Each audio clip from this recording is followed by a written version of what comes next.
Fuck, it's been a minute again. I love that intro, dude. Yeah. Today we have such a fucking epic guest, Miller Wilson, who instantly I could feel you just have the world at your feet. I can just feel it. You know what I mean? First podcast. Yeah. First podcast you've ever done. First podcast I've ever done. I've been asked to do a few in the past, but this one felt right. Yeah. Fuck Love what you guys do. So. Sick. Yeah, that's sick, bro. Yeah, and I live 20 minutes away. Yeah. Yeah. I know. It's so special to have you in person, you know? Yeah. Yeah.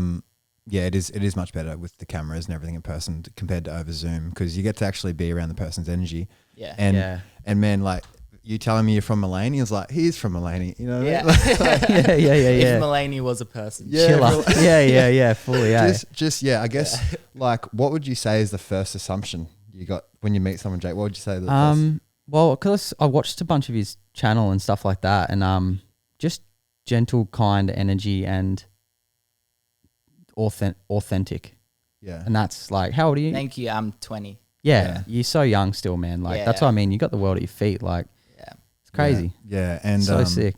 Yeah, I was going to say authentic. I think that's what I was sort of told, because people asked me who's coming on. I was like, oh, this Miller guy. And I showed him the channel. I was like, we like it because he's authentic. That's him. And why I know that, bro, is because I told you before, man, like, I don't know, like 8 years ago now, my friend's a hunter and he's really into fishing, and then he'd chuck your stuff on YouTube all the time. This is when you're full grom, you know? This is when you were just going around catching flatties in like canal. Living the dream. yeah.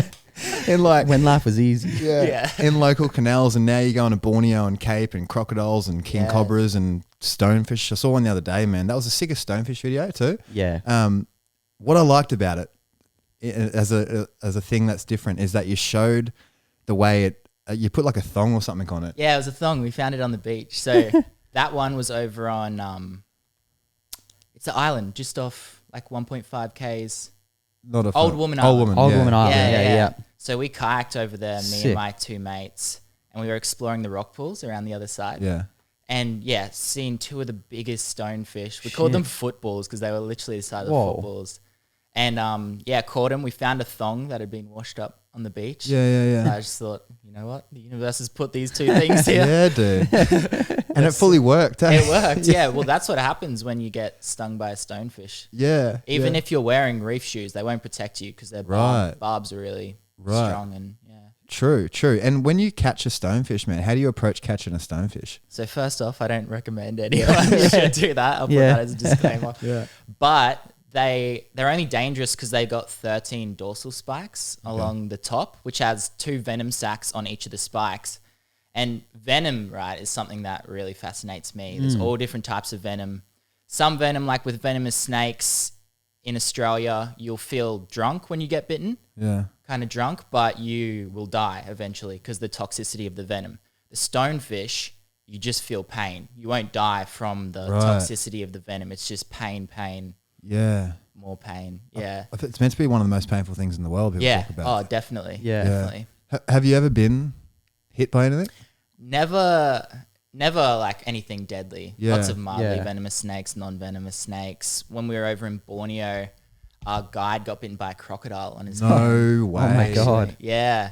And it was his pet crocodile, but we thought he was bleeding out because we took it way up into the rainforest where there are other crocodiles, and we were getting a shot of my face and its face, holding it up like that, and he's holding this crocodile up, turns around, bites him on the wrist, and because like there's a massive cut right here and it was in the water, we thought he was bleeding out. Because the water it just looked like he was losing so much blood, and he went really lightheaded, had to go down in the like traditional canoe, and we jumped in there, got him back to the village, cleaned it up, and it just missed the Wow, man. The mortality of it all, like it's like we were talking about the other day. Paul talks about when you don't respect matter takes you out. Yeah. You know, and people can forget so that. true. Yeah. Like people can forget that we're mortal, and it can all just sort of end in a second.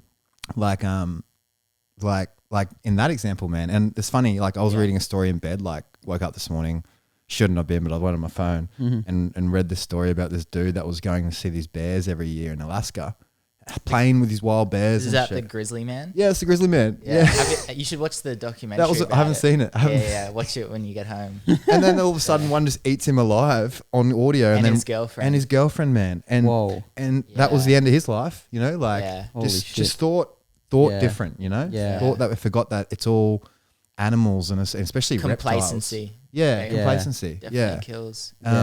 that's and when you started, when did you start filming? And you were just filming yourself, weren't you? Like, how did the initiation start? And did it start from like Steve Owen, or what was the momentum? So I think it started when I was really young. Like, we always lived up in Mullaney and 20 minutes away from the zoo. So we'd literally go to the zoo multiple times a week. Wow, okay. Go So you down, loved see it. all the animals there. Because I was fascinated about animals, watched all Steve Irwin's, David Attenborough's.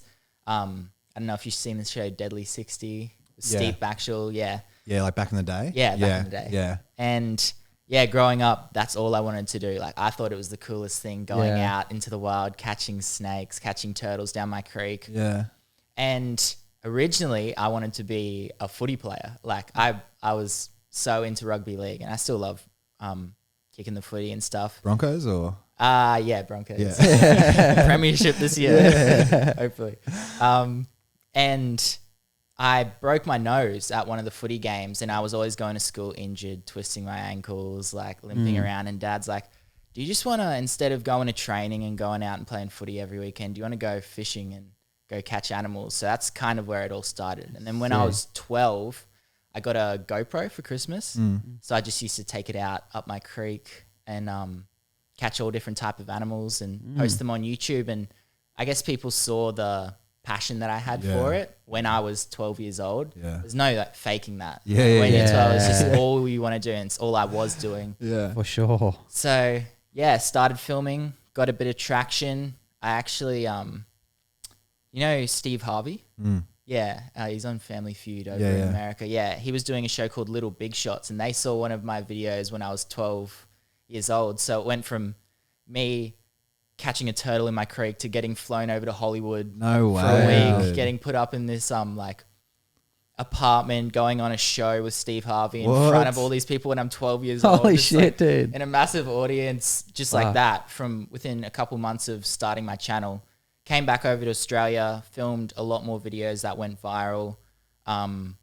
Did a trip over to Indonesia when I was 12 years old. That was a crazy trip. That was the first time I'd been overseas filming. Right. Okay. And yeah, I think from there it just kind of grew my love for animals. And the great thing about it is I'm still as passionate about animals as I am today, and about filming even more than I was when I started. I feel like over time people can lose that Yeah. if you treat it as like a job per se Yeah, or whatever. for sure.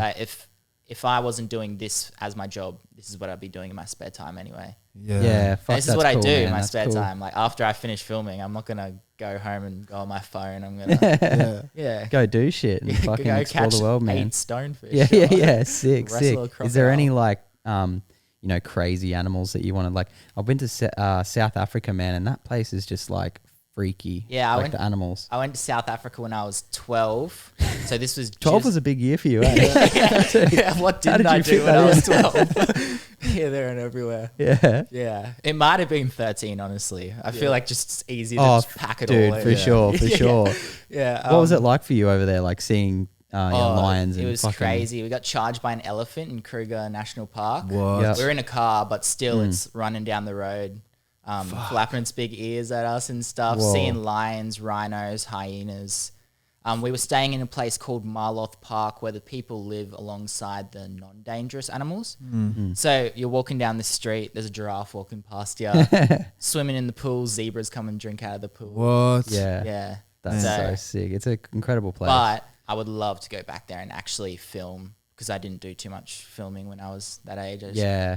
feel like I might have taken it for granted a bit. Like, oh, there's a zebra. Now, if Yeah. I Yeah. saw that, I'd be like, Yeah. it's crazy. Fully, yeah. Well, you're so young still. Yeah. Yeah, and it's all now. You got the setup to really get some good footage and definitely. and be there. Is there a place in the world? Is that it? Like that you're thinking next? Like, fuck, I really want to go there and catch this animal. Is there any Yeah. like trophy style things like that you have anticipations for? Yeah, definitely. there's animals all around the world. I got a big list on my phone of animals that I want to film. But we've done Indonesia a lot and Borneo, which is in Indonesia. Orangutans, Komodo dragons was a really big one for me. We did that at the end of last year. That was really cool. Yeah, saw that. Next on the list, I think, is going to be South America. Sick. And the Amazon and Galapagos Islands for the big tortoises, anacondas, sloths. Sick. All the fun stuff. Dude, you would have listened to that podcast with Joe Rogan and Joe Rizzolo or Rizzoli. Rizzoli? Yeah, you know the guy that lives in the Amazon? Oh, yeah.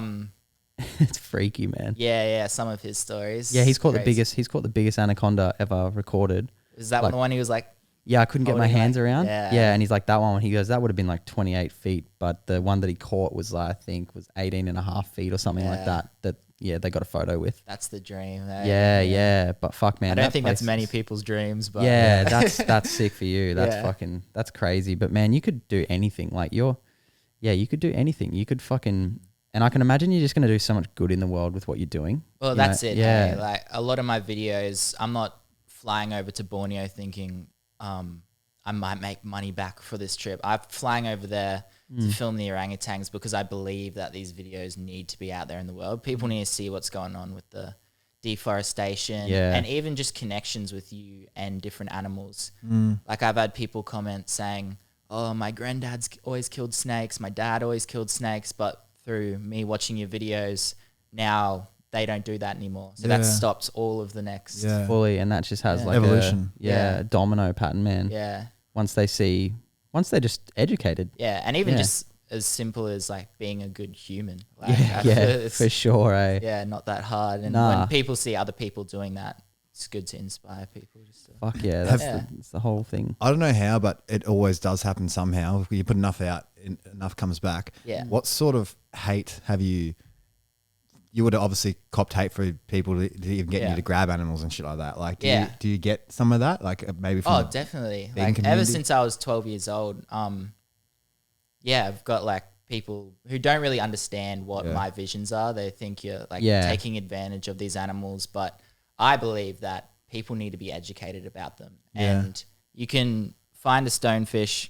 sitting in the floor and take a photo of it, but no one will be. Yeah, no one's going to watch that. Yeah.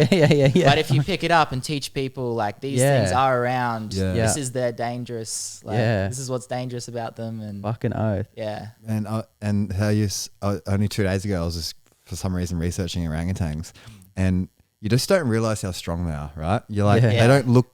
You know, you look at it from here, you wouldn't think it, but apparently they're 7 times stronger than a man. Oh yeah, definitely. And they have some bite that's like somewhat close to a lion or some shit like that. And maybe that could be wrong. I don't know. I think it was like that. But they can pretty well just rip your arms off and rip people in two. And like, I never actually realized that. I didn't realize that they're that beastie. And and then a gorilla's on top of that, you know? So when you met the orangutans, were they obviously would be used to people they're definitely used to people. I actually got a funny story. One of the people that were over there that we were working with, they'd like orangutans are so playful, so they came up to him and was like wrestling with him like a little bit. This is like a big male orangutan and it's playing around and it bites him on the back of the shoulder. Wow. That's playing for them, right? Okay. But it like chips his bone. He has to go to the hospital and stuff. Shit. Holy shit. Yeah, so like we were always aware of that, but the place that we were at, it's a lot of rescued orangutans. Okay. So when the palm oil companies come in and chop down the trees, the mothers will die. So they'll raise the babies up until they're big enough and take them out to this place. So a lot of them are used to people. And they have certain feeding zones around the national park that we're at that they bring all the orangutans together so that and people come and watch them and everything. But that was an amazing experience going up in the boat up like a river in Borneo, seeing these animals that are literally like humans. Yeah. 97% of the same DNA we share with orangutans. Wow. You see their fingers sometimes and it's hard to reject evolution. You know? They can definitely talk. They just don't want to pay taxes. Fully. Well, it's an orangutan, man. I look at my dog sometimes and I was like, she knows exactly what the fuck I'm saying right now, but she's just choosing not to listen to me. You know what I mean? Imagine an orangutan. Yeah. Like, dude. And you know, the cool thing is this Joe Rizzolo, I think it's Rizzolo, but it could be Rizzoli. Yeah. He was talking about like the tribes, like he goes, you'll hear that you get so accustomed to hearing the Amazon. And he's like, when you hear something that sounds like a bird but isn't, he's like 100%. It's one of the tribes. Yeah. And he's like, they all speak in bird noises. Whoa, he's like, they don't have a really? language. Yeah. So they're just Yeah, like, right. and I was like, fuck, that's crazy. But they're super hostile. They're not like probably for the survival of their DNA. Yeah. So You're crazy. There's like a language in the forest, like in the sense of between the animals, like even if you're just aware, there's so much stuff happening. Like think about when you go down to the park and then your dog runs out, all of a sudden the birds start communicating and they do that chirp changes and stuff. And that's just that happening. But I wonder what other little signals of like symbiotic relationships of the birds are communicating to other birds that there's a threat there. And there's like, I think ravens track animals for wolves and all sorts of like symbiotic relationships. And the trees, man. I was thinking the other day, like the trees move because of the wind. And I was like, that would just be like a party for the trees. Yeah. You know what I mean? Like they get to Where's like, my invite? Yeah. They're still most of the time. But when a storm comes through, they're probably just like, fucking oath, this is the best. Yeah. There's so much going on. Yeah. And then the soil, and if you look into all the mushroom style stuff, it's like it just goes deeper and deeper and deeper, and you just I'm pretty sure there's some stat of something to do with the Amazon. The Amazon affects the whole world somehow. Yeah, you know, like with its soil system and shit. Yeah. Man. Like it's amazing shit. Yeah, and like you said, it's getting wiped out. A lot of it's getting wiped out for like gold, palm oil. They're growing shit, especially over in Borneo and Sumatra. Really? Like the companies will come in and buy the land that the orangutans are in, knock down all the trees, and then they'll sell those trees for wood and plant these big palm oil plantations, which is not habitat that orangutans can live in. Okay. It's so they get pushed out of those areas, and when you get big males that normally need a big amount of land as their territory, they're getting in combats and getting pushed out into the villages, and then the villagers are getting scared because there's this huge monkey-like creature, this huge ape like coming through, and then they'll kill them. So, dude, wow, true, that'll just kill them. Yeah, and that's fucked. That's like, and this is all because of money. It's like all money. People, their core values are just fucking shot. It's survival over there, right? It's so different to for us to sit here too, you know what I mean? Like, and imagine like definitely having that sort of low income and it's like, what's the answer? You know, what is the answer? It's fucking hard, man. I guess just the awareness is the answer, and then hope the universe balances itself out. Yeah. Protecting land as well. True. Yeah. Definitely. Yeah. So when did life like change for you? Was it the Steve Harvey thing? Was that when it all just changed? Not really. I posted a few videos that went really viral, and people saw the passion when I was young. And then ever since then, it's just kind of been ticking up. But in the past, I'd say 2 or 3 years, to me, it's become more about more than just filming videos. It's like, this is what I want to do. I feel like this needs to be out there. In the world, and I'm gonna travel around the world and show people all these different experiences and tell them stories. And sick. So you've never, since you never had to do like a normal job, right? Never had to work at Macca's or some shit. No. That's sick. No, it's amazing. I'm so blessed. It's given you freedom. You know what I mean? Freedom in the sense of like you get to wake up and do what you want, and really that's what.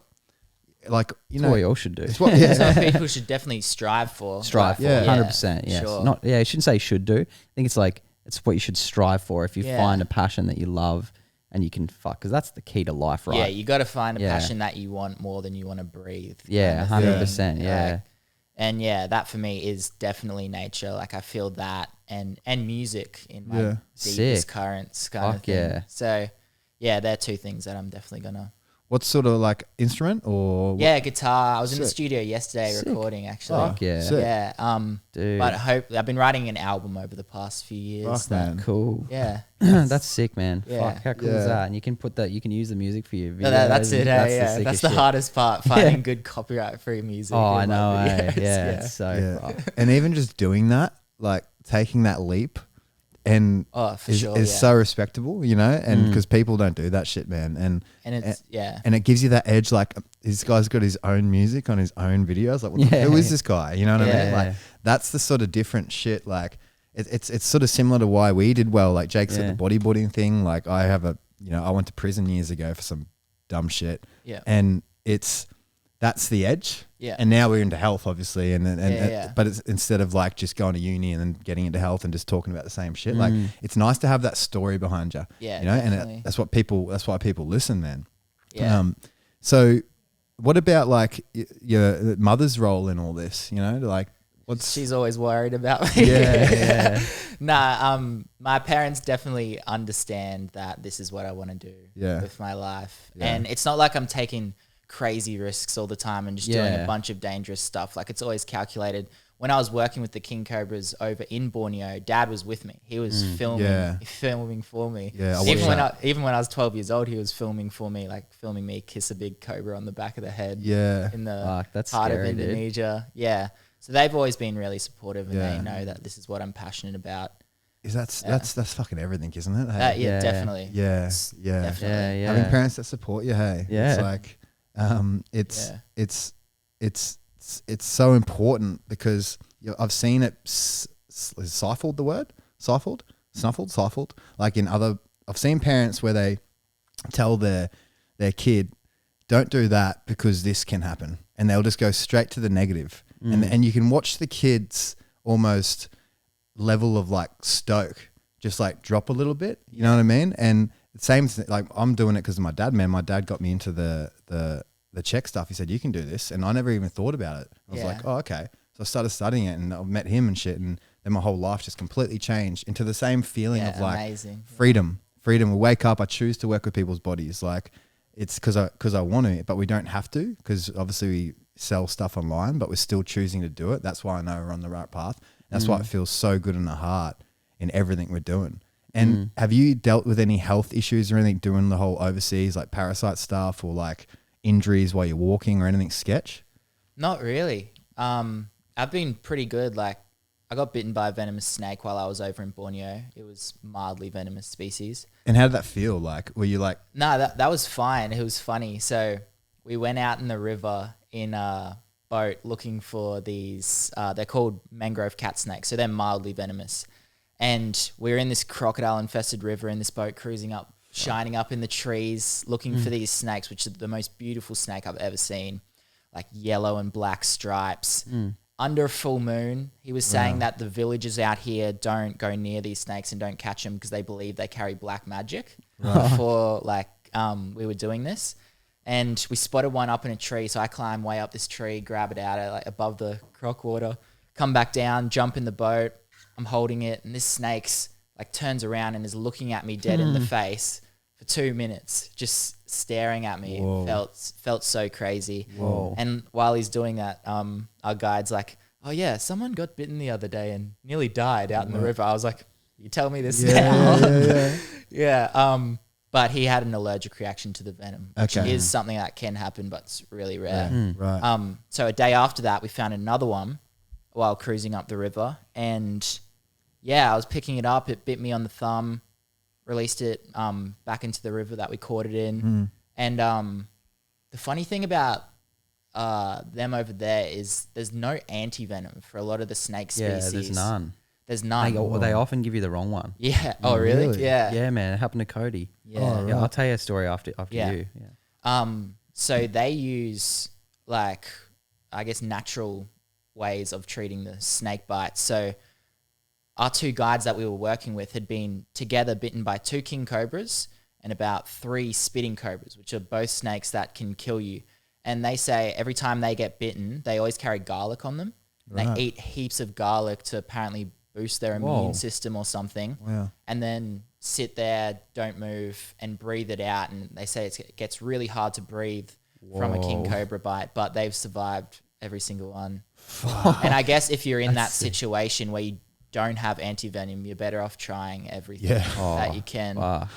Wow, man. That's... Dude, do you know much about the island pit viper in Bali? In Bali? Yeah. Is that over on Komodo Island? No, it's just actually in Canggu. Oh, really? yeah. Right. They only come out in a full moon. Yeah, nice. And they're like a really venomous snake. But my friend, Are they bright green? Or? yeah, bright green with like a diamond viper head. Yeah. Cool. And it was tiny, man. It was like this big. And my friend stepped out of his room to like make a bed for my other friend, and he just felt this like on the back of his heel, and he was like, "What the fuck?" Like, oh my god! He sounded like he was getting killed. I was like, so hectic. So he must have stood on its tail or something, and it turned around and just bit him. Yeah. And I was like, oh, it's just a green tree snake. Like I just looked like a little green tree. Australia, mate. I know. I had no idea, dude. It's just a blue tongue lizard, dude. That's exactly what I was thinking. Like, yeah, so oblivious. And then he's like, oh man, like my foot is on fire. And he goes, then he's like, my knee's on fire. And then we did a bit of research and like spoke to this snake expert in Java, and he's like, oh, get him to anti-venom. Like he's just like couldn't hardly speak, and he's like anti-venom. He's like 40 minutes. Like if he bleeds from his nose, like he's done. Like, you know what I mean? Yeah. So he got him on the back of the motorbike, and we went to this like Shangri-La public hospital, and they're just like, oh yeah, anti-venom. So he just sat him down, just started pumping him full of anti-venom. This is a really long story short, by the way. And then he was just like, fuck, he's fucked. And his like whole leg was blown up, his groin was blown up, but he didn't bleed out of the nose or anything like that. He ended up surviving, but they gave him the wrong anti-venom. So he had no... Kick a man while he's down. Yeah, and he slept on like a wood table in this public hospital overnight, man. We thought like he was going to die. Like it was this most hectic thing. Next morning he just pulled up way better, or like... he had like 2.5 weeks of like limping pretty much. Like his leg was fucked. Right. Yeah. So it's the venom was like a blood coagulator. So it was like, just like everything stops moving. Yeah. Over in Bali is the most densely populated place with venomous snakes I've ever been to. Wow. Really? We'll go on night walks there in certain areas, mainly in Western Bali, and we'll see 80 snakes in a night. Whoa. Most of them being highly venomous pit vipers and different species. But yeah, I've done a fair bit of filming over in Indonesia. We've been there about 7 or 8 times over the years. Sick. Yeah, as I was saying, the first time I went over there, I was 12 years old. Yeah. This is, again, 12 years old. Perfect time. Yeah. And we were working with these people called the Bali Reptile Rescue. Yeah. So they'll get a call up saying, we got a big snake in our backyard. Can you come remove it? So the villagers don't kill it. Snake gets relocated. Everyone's happy. Yeah. And we got a call up one day saying, we got a big king cobra in our backyard or whatever. And if you guys were going for a walk through the bush and saw what you'd describe as a big snake, how big do you reckon? Like in meters? Oh man, I'd say python, like probably the biggest thing I've seen. Well, I'd say if I saw a big snake, like 2 meters. 2 meters, yeah. So a big king cobra is like 5 meters. 2 meters is a baby. Wow. So that's like from like here to the end of the room. That's like here to the wall, man. Yeah, massive.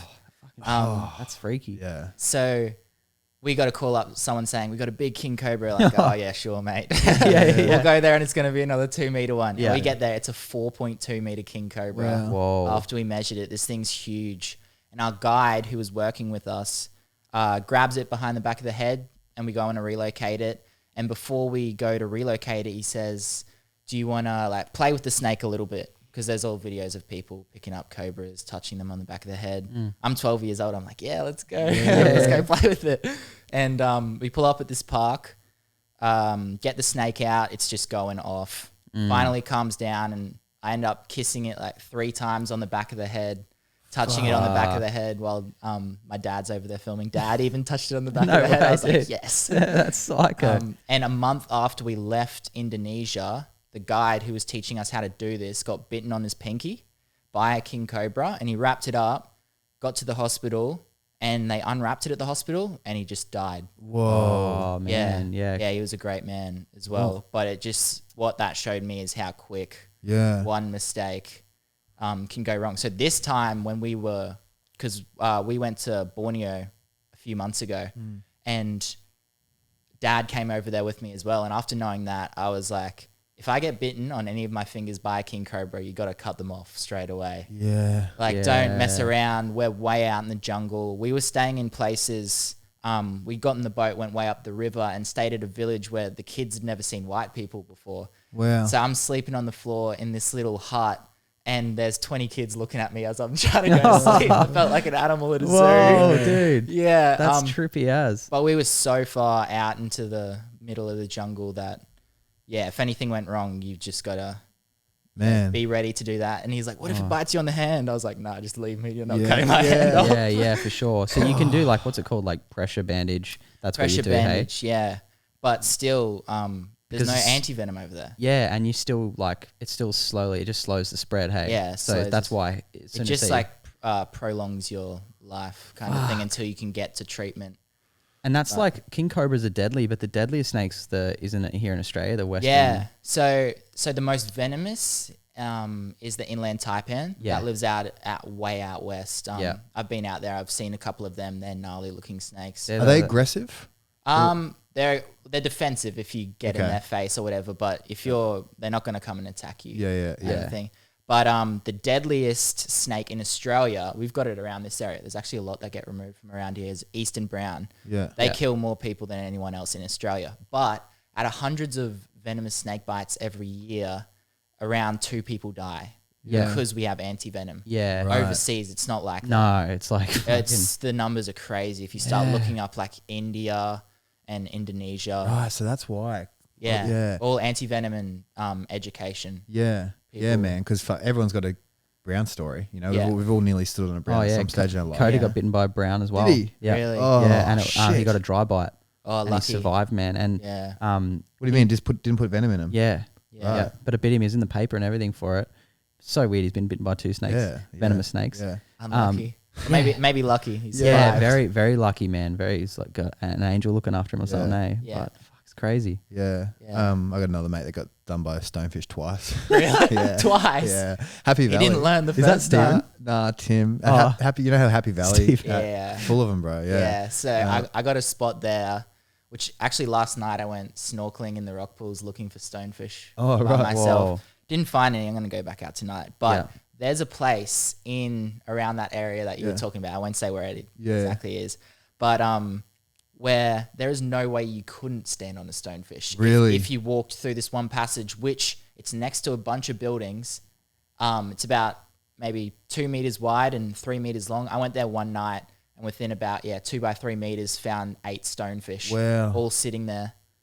Wow. Yeah. When I used to lifeguard there, man. And like, I reckon in the summer, probably like 10 people would stand on them. Really? Yeah. And like, you see people's reaction. Oh man, kids are the worst because kids are off to hospital. Like it's bad. Yeah. But there was one older man. He was just like, this is the most pain I've ever been in. Really? Yeah, for sure. Like they give him the green whistle for it and stuff. Yeah. And just straight into boiling like hell hot water, eh? I don't think we did that. Nah. Right. Nah. Okay. Yeah, there's heaps of things I was talking about peeing on it and all sorts of stuff. Yeah. But nah, it doesn't.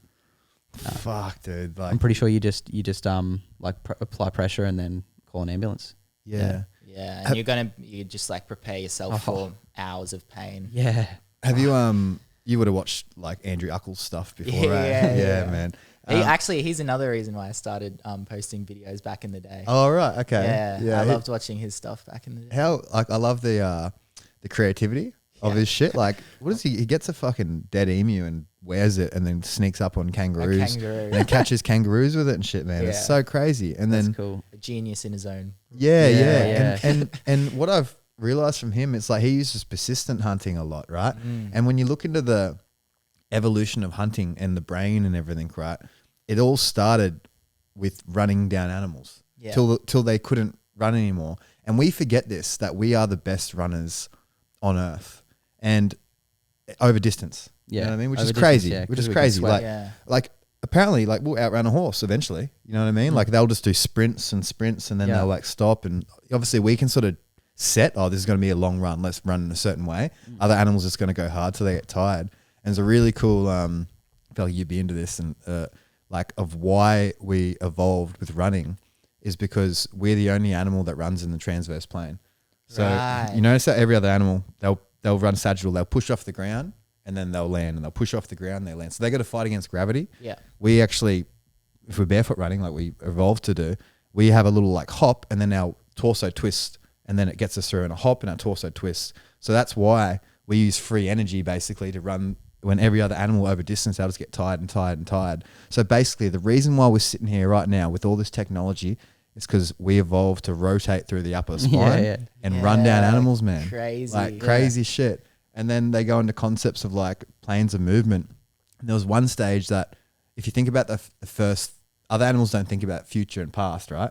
From what we know anyway. But we eventually saw a track on the ground and said, if we follow that track, there's going to be food there in the future or something. An animal was there and now it's that way.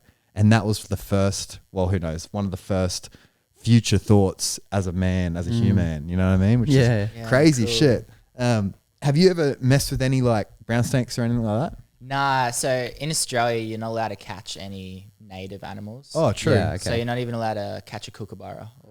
Right, okay, Yeah. I didn't know that, yeah. So that's why I've been going overseas a lot to actually catch the snakes. I've seen plenty of brown snakes and other species here in fucking everywhere. Australia, but I just film them. Yeah, For sure. It's not worth it, eh? No, Well, anti-venom though over here. Yeah. Is there anti-venom for a taipan, inland taipan? Yeah. Cool. Yeah. So we know some people who had been bitten by inland taipans out in the desert, and they ended up getting medical treatment and survived it, even though they're all the way out there. They had to drive back into town, catch a plane to, I think it was a hospital somewhere on the coast. Wow. Yeah.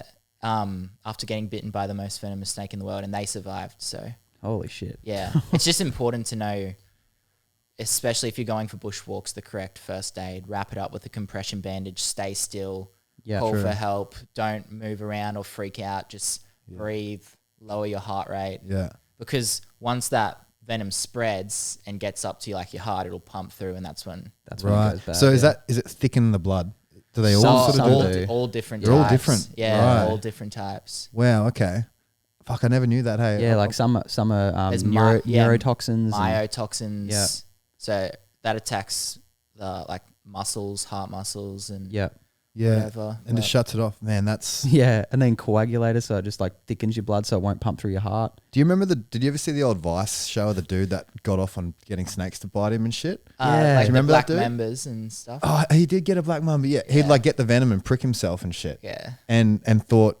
I don't know why. Well, he was a sort of like sus, like Yeah. pale, like... He'd be into some sick Yeah, shit. you imagine him jerking off while he does it, but he didn't say that for the camera. Yeah. But he reckons it gave him like...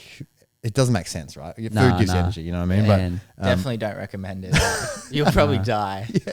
man, that's But one. he will die. Dude, one of the coolest things is that Joe guy. Not to go back him again, but he said that there's so much knowledge in the forest. Like there is saps and plants and healing things for everything. He's like, you could never possibly know what's out there. Yeah. And he's like, we're not even scratching the surface. Definitely. Of the things that can help humanity. Yeah. I thought that's so fucking cool. Yeah. Think about ayahuasca. How the fuck did they know Yeah, to like do that to bark? Yeah. You know what I mean? And Yeah. then drink it, and then it turns into like you see the journey. You know what I mean? Like ancient wisdom, isn't ancient it? wisdom is Amazing. cool. It's elders that haven't got Alzheimer's and shit, man. Yeah. That's what it is, because it's elders that have grown up in a natural environment. Yeah. They die well. You know what I mean? They don't die from these Western diseases Yeah, and for shit. sure, So eh? it's so different, and then you get that knowledge, and like these days, elders aren't respected as much because it's all backwards, man. they get to an age, and if they're sick, then they're just,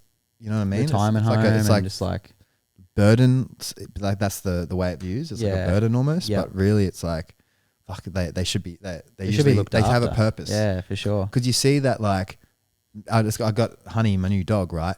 And now my mum and my dad, it's like a kid to them. And it's like they got purpose again in some sense, you know what I mean? Like once the kids grow up, then the grandkids come into play, and then it's like, then they have purpose again. Fully. It's like they almost get extra into their mother and father archetype. Even what I've seen over in Indonesia is a lot of them will all live in a house together, and even once they leave, they'll come back and take care of their parents who are living in the house till they're older. Yeah, well. Sick. Yeah. They've got it the right way. I don't know why it's like Western culture. It's weird. We think we're so much smarter, but we're not. Just like not. And all that like stuff we've been listening to, like the West in like Middle Eastern countries, man, it's like all their incomes come together, and the same with those countries, right? And he goes, there'll be families that will get fucking rich. You know what I mean? Like off just all working together. It's like a unit. You know what I mean? Instead of, we've been programmed to think You by have your family, myself, you marry your missus, and then it's you and her that do it. And it's almost like, and then the other siblings all separate instead of like everyone comes together and just like supports each other. And that's what so much easier coming together with ideas and everything. Yeah. We have like a dream, or that I've spoken about a few times, like eventually having like a corrective culture cult, but like, but like almost like a modern way of living, like a street, say, right, where you can still have your own house, but your street is your friends. You know what I mean? And then if you have kids, there's 8 other families in the street that are probably having kids around the same time, that then all the mothers can support each other and the dads and whatnot. And it's a way that you can still almost live tribal, have a garden, shared community garden, like organic veggies and like all that sort of stuff. That's the dream, hey? Like That's the living dream. out in the rainforest or something. Yeah. Like fruit trees. Yeah. Your own cows or whatever that you can. Fuck. You could do it eat. so cool, man. Yeah. And just as long as it's the right people, you know what I mean? If one person's shit, you'd be like, oh, fuck. Got this person with me for the rest of my life. Yeah. What's your dream? Like, what's your, where do you see yourself in 5 or 10 years, 5 or 10 years.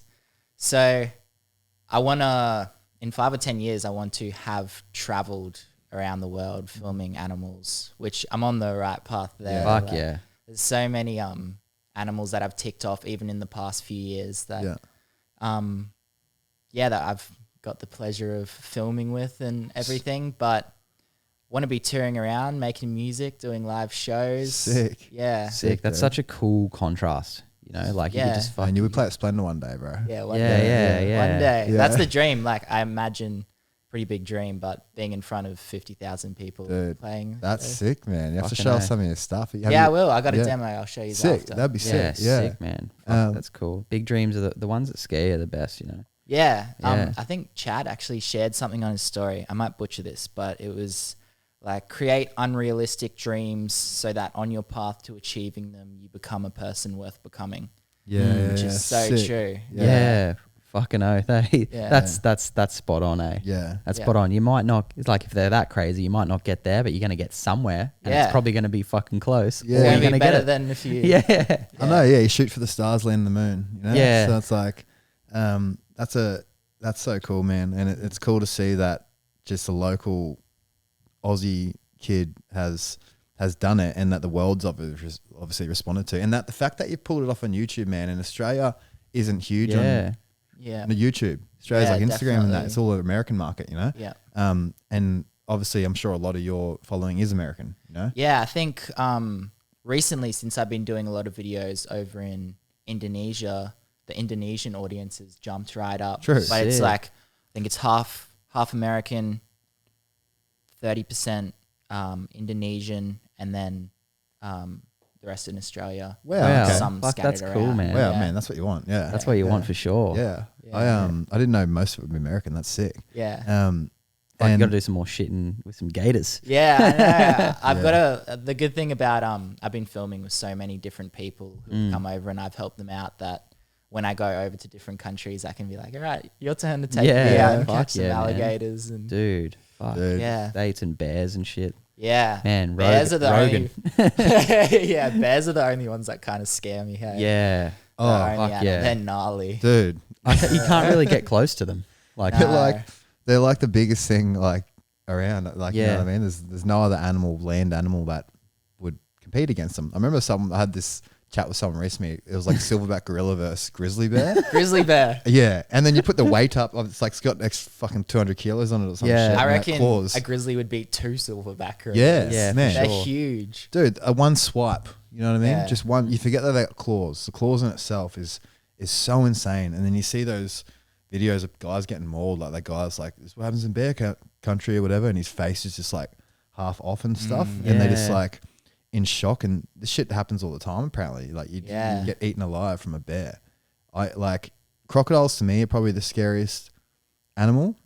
Purely because when I when I got locked up, I was in the watch house. I had one book to read. It was an African book. Yeah. It's called Birds of Prey by Wilbur oh, Smith. yeah. And there was a scene in that book where the dude had to swim across crocodile-infested waters. And I remember just really immersing myself in the book because I was so just wigging out. That's terrifying. Yeah. And Especially after going and working with him up north. I would dude, never for sure. swim across Yeah. any river if there was a chance of there being a crocodile. Dude, imagine just there's nothing scary, right? You can see a bear from afar; it's fucking pretty scary. But imagine seeing I'm scared because I had nightmares that night after I read this book. But imagine seeing a crocodile and then you just see it just go under, and you're like, whoa, shit!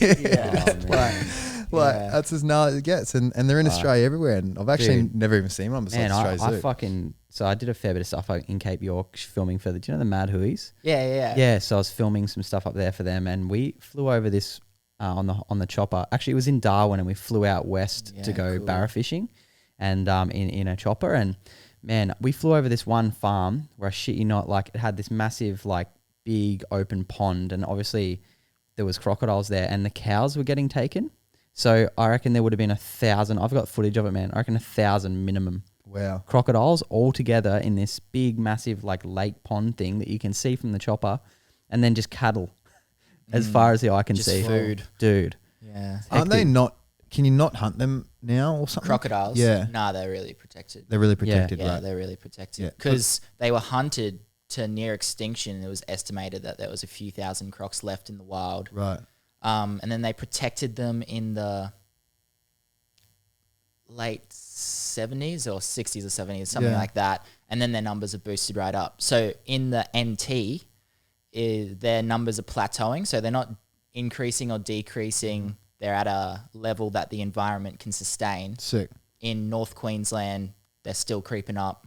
Cool. But yeah, they're crazy animals. Just being up in croc country is so how exciting. sick is it? Yeah, just It's thinking fucking like you just giant feel like death you're in the lizard in West. the river. Oh man, trying to eat you. And I've heard that they like. I remember I think Adam Greentree was talking about like they'll watch people walk past the watering hole and shit, and then they'll like plan their time it for when this person goes, and they'll be around the water and can like snatch them. Yeah. How's the guide that took us out? He had a shotgun and he had a handgun on him at like all times. Yeah. And Breno was like fishing near this thing, and the guide kind of turned his head away for a little bit, and he was like barra fishing in this like little like lake thing.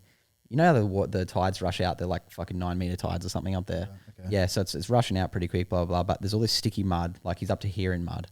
And he goes right next to the water and he's trying to grab his fish out of the water, dude. And the dude saw him, he's like, get the fuck out of there. Like pretty much draws his gun. Like he was just like, get the fuck out of there. Wow. What the fuck are you doing, dude? You like, he goes, you will get eaten. Like, Yeah, mortality. dude. And he was just like, oh. When I just went up to Cape York a few weeks ago, I was working with my mate. He knows everything about crocodiles, so it's so good to like he's worked with them for years. So fuck yeah. For me, being down on the sunny coast and never having to be croc-wise down here, when you go up north, it's so good to go with someone who understands these animals and knows their behavior. So he met someone at the end of last year who was fishing in Cape York. Yeah. And he got his lure snag just down on the bank. And he went down. He's like, oh, yeah, I'll go down and get it. Goes down and grabs the lure, looks up, and at the moment he realizes that's a croc head right there. This big croc's jumping out at him. Whoa. So he's back. He fell back on the bank. It grabs his foot, and he's trying to kick it off or something, and it ends up grabbing both of his feet and starts taking him back out into the deeper section of the river. He's by himself, like deep in Cape York, and he had a knife on his side. Oh my God. And he couldn't get it out when he was getting dragged across the shallow end. So he waited to get dragged out to the deeper water, got his knife out, and their head's like really like rock hard. You can't stab a knife into it. True, I didn't know that. So he stabbed it in the neck of the croc and it let go. Oh my God. Went back to, swam back to shore, went back and told his girlfriend, he's like, don't freak out. We're going to the hospital. And he drives himself to the hospital. His name's Marco. Dude, lucky he didn't lose his legs. Are all fucked up? No, because he had steel caps on. Big boots, which protected him. But how's this? When he went to leave to go fishing that morning, he walks about 200 meters up the bank, realizes he forgets his knife. Oh my God, walks back, dude. gets it, and that's what saved him. Man, that's Wow. just like fucking crazy. Yeah. So yeah, like it's a cool story, but you got to be croc-wise when you're up in croc country because what happens if a croc eats someone is that croc gets killed as well. Right. Yeah, They for sure. they do forensics investigation so that I want to get this right, so that there's no foul play involved in the thing, because there's been stories where they've killed the crocodile, got the body back, and then realized that the body had been dumped there. Oh. Yeah, and people have fed it to the crocodiles. Well, so someone killed someone. Just that's the reason why they need to do the investigations. But I still don't agree with killing crocodiles. Nah, it's kind of sad. They're just doing something that that's their life. That's their territory. Like, they've been doing it for years. Yeah, if you're going to be dumb and fucking get close to the water and shit, like. Oh man, I watched a video. It was just like, I just typed in lions. I don't know. I guess I'm just watching this shit. Typed in lions in Africa, man, and I did not expect to see this on YouTube. It was like, guy gets, eaten on by lions. I was thinking, it's on YouTube. It can't be that gnarly, right? This dude gets out of his car. This looks like 70s maybe. Family, 2 kids in the back, wife watching. Just gets out, gets his camera out. Fucking pride of lions, like 3 meters away, and then one just jumps on his back, Whoa. And then they all just jump onto him, start eating him. Just start eating him alive. Yeah, and you watch how he's like twitching and shit, and these like kids in the back screaming, boom, whole family just watching him get completely eaten alive. It happens quite a bit over there. When I was over there, some chick got ripped out of a car and eaten alive. Ripped out of a car? Yeah, yeah. It was a reporter. And it was in Johannesburg. It was in like one of the main big parks. It was all over the news. Ripped out of a car, man. Like, she had her window down and was like, just like super close to him. Yeah, whole family there. And then just moved quick. It just fucking pulled her out of the car. Oh, did you see that one in China with the tigers? You would have seen that video with the lady. I think she's having a fight with her mum or something, and she gets out of the car in a fucking safari park of tigers, and all this tiger just comes and grabs her, drags her away. Then the mum just comes out to try and help her. Another tiger grabs her and drags them away, and they both just die. I saw that, dude. I saw that. Isn't it weird how we think that we're invincible? Yeah, it's like these animals, like you would know them better than anyone. These Definitely. animals, there's deadly animals, and there's just like, it's because we don't have that that intuition anymore. Well, a lot of us don't. If we're not out in nature and we live in a city, and then we go out into the jungle, we're just going to be like, oh, what's that? Like, and then you get your arm bitten off. You know what I mean?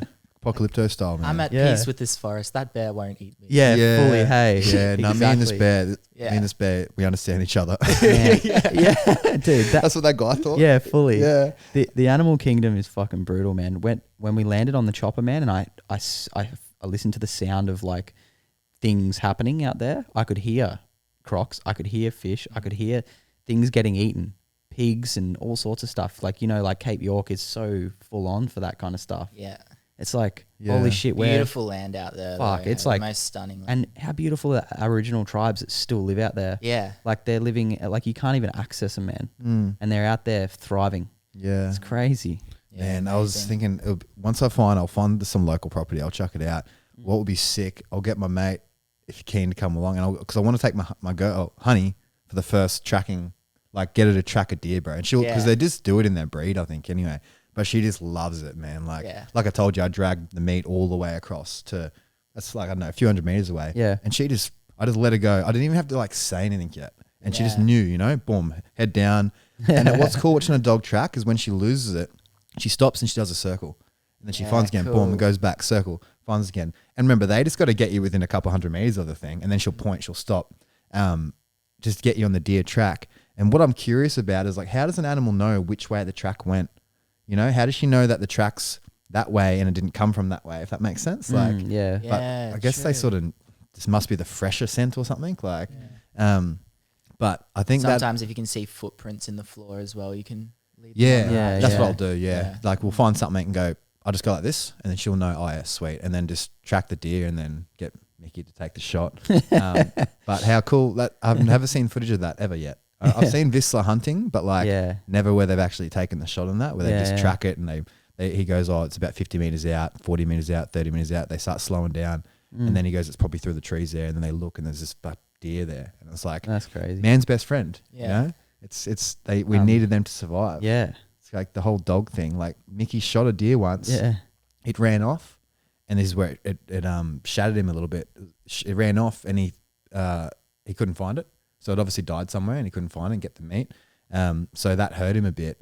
But if there was a dog with you, it would have found that kill, man. And I guess it's not a waste in the sense that the soil's eating that animal, and then it gets spread back out. You know what I mean? But for sure, the cycle of life. For sure. Cycle of life, yeah. What about death adders?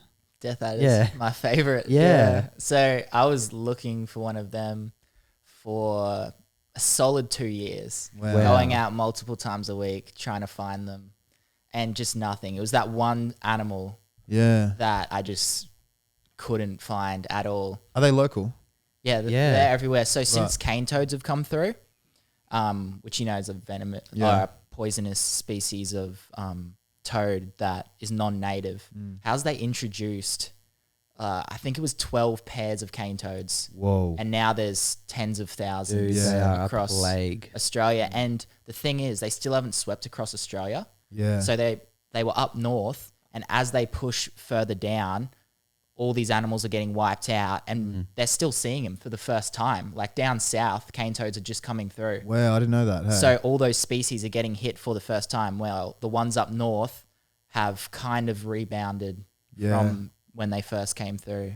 Yeah. Have you heard about red belly blacks adapting to eating them? Yeah, there's a few species. There's sawshell turtles, keelbacks who can eat the cane toads. But yeah, like since the cane toads came through this area, the death adder population has gone down from like 80 or something %. So Wow. in places where there was 10 adders, there's maybe 1 or 2. Did you end up finding one? Yeah, so how I actually found it was so weird. So there's Steve Irwin has a property about 6 hours out west or whatever, and I went on a big road trip by myself out west, like camping out in the outback by myself. And as I was coming back around through, I was driving along this road next to Steve Irwin's property, like where he would have been back in the day. Yeah. I was like, oh, I'll get out, and got out, put my hands on the dirt, and I was like, I'll say something to Steve. You know? Sick. You're a fucking And legend. I was like, That's yeah, sick. thanks for inspiring me, all of this. Help me find something cool today. Walk about 100 meters, found a death adder. Oh, No dude. fucking After 2 years of looking multiple times Dude, a week. That's crazy. There's magic. So crazy. And I wasn't even looking for them at that point. So I feel like you're trying to manifest this thing, and as soon as you let it go, it comes to Yeah, you. isn't that a metaphor for life? Eh? Yeah, so true. Fuck. So what did it look like, the death adder? Because I've never seen one. I've heard about them, and I'm fascinated by them. Yeah, so they're very small and fat snake. They've got this this little tail that wriggles, and they bury themselves in leaves. Yeah. Wait for like a lizard or a mouse to come and try attack the tail. That's right. And they'll strike out and Fuck, venomate it. that's so scary. Yeah, so scary, but really They're one of the cool. most venomous in the world too, aren't they? Yeah, they'd be up there for sure. Yeah, someone got done by one at Point Cartwright Yeah, a long time ago. Yeah, but in the track that you can kind of cut through, someone stood on one and it bit him. Yeah, There's Wow. a fair few up the beach and Yeah. stuff in different places. fuck, that's cool. Yeah, well, you So hear cool. people's dogs getting done by brown snakes in the dunes and shit, man, along Kawana here and stuff. Fuck. Yeah. Steve Owen, did you meet him? No, so I was 3 when he passed. okay. Yeah, Yeah, apparently he's I fine. used to see him doing shows at the zoo before that, but I don't remember. Okay, yeah, for sure. We used to for go sure. down to the zoo heaps. So. Yeah, dude. Yeah. I've never heard a fucking bad thing. I used to see him surfing at Watala True. in khaki. Like he never Really? wore a wetsuit, dude. He just would wear his What? he'd just wear his zoo costume. How did he surf? He'd just get up and like, he wasn't great, but Yeah. he loved it, dude. Carve. He was Well, he just, was in the surfing excellence class at Cloundra High. Oh, was he? Yeah, because So he wasn't that old.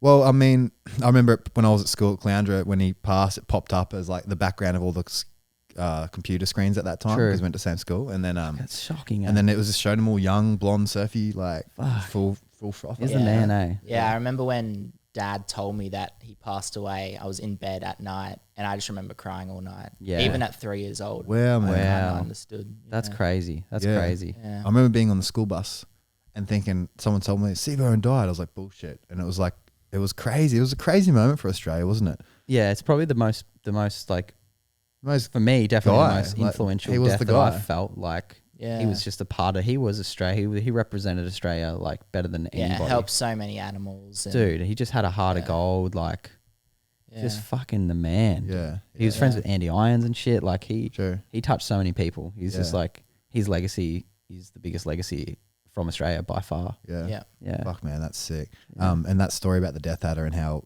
like you Yeah. you Yeah. asked for that, man. Like That's crazy. how much does that shit happen? You know what I mean? Yeah. Yeah. It's all the fucking time. nuts, man. All the time, yeah. It's it's so crazy. It's like, what do you before when when we come here, I lost my SD card, and I told my roommates, and it's funny that I've already found it.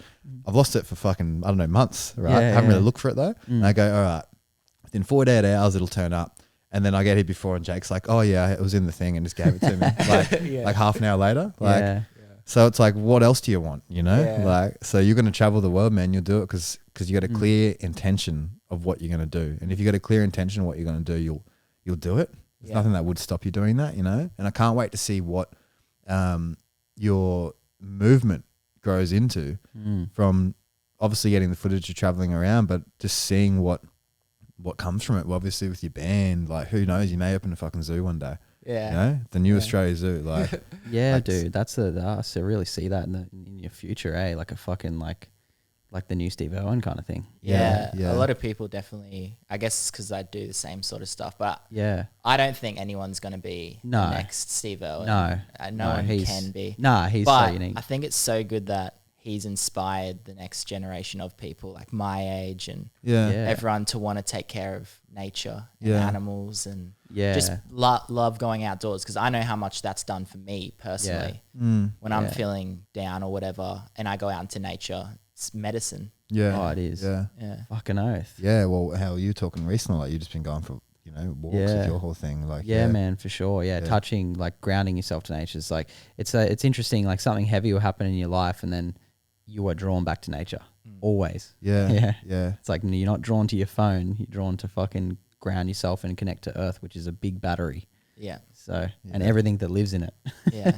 As long as you're barefoot. Exactly. Don't be wearing your Asics.